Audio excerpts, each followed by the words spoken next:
Why and How Unions Are Organized by Susanna Held. Why unions are formed. Labor unions were created in order to help the workers with work-related difficulties such as low pay, unsafe or unsanitary working conditions, long hours, and other situations. Alienation theory. The alienation theory is the influence of machinery. There's a loss of personal contact with labor and products produced, loss of personal involvement in the workplace, and place of work estranging workers from one another. This slide shows the Wheeler model of union formation. Employee background and needs. Having previous experience as a union member generally results in a favorable attitude towards unions.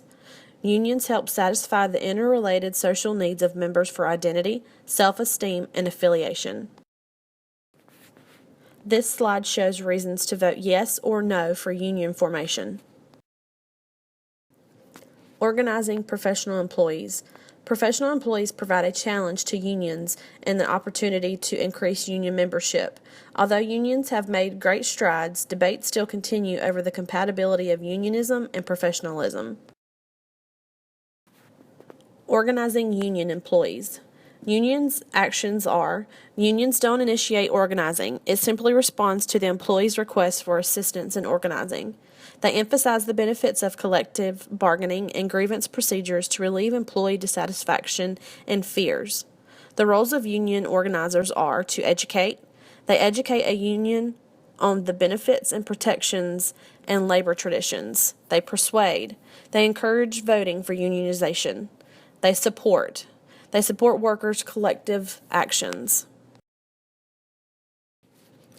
Methods for organizing unions. Voluntary recognition. The employer pledges to remain neutral and not to oppose or interfere with the organization campaign. The employer agrees to a card check for union majority status, allowing the union to forego the NLRB representation election process. The NLRB directive. NLRB directives direct the employer to recognize the union because the employer's unfair labor practices tainted the organizing campaign and/or election process. Methods for organizing unions. The NLRB secret ballot election allows the employees to be given the right to have a federally supervised secret ballot election when deciding whether or not to join a union. 75% of respondents were strongly or somewhat supportive. This slide shows examples of the NLRB secret ballots. New union strategies. Using the internet to distribute organizing information, salting, organizing employer-supplier to overcome the effects of outsourcing, creating videos explaining the union's position, holding public rallies and marches to draw attention to union causes, and funding more organizing efforts. Decertification. Decertification is when a majority of the bargaining unit votes to remove the union's certification as the unit's exclusive representative.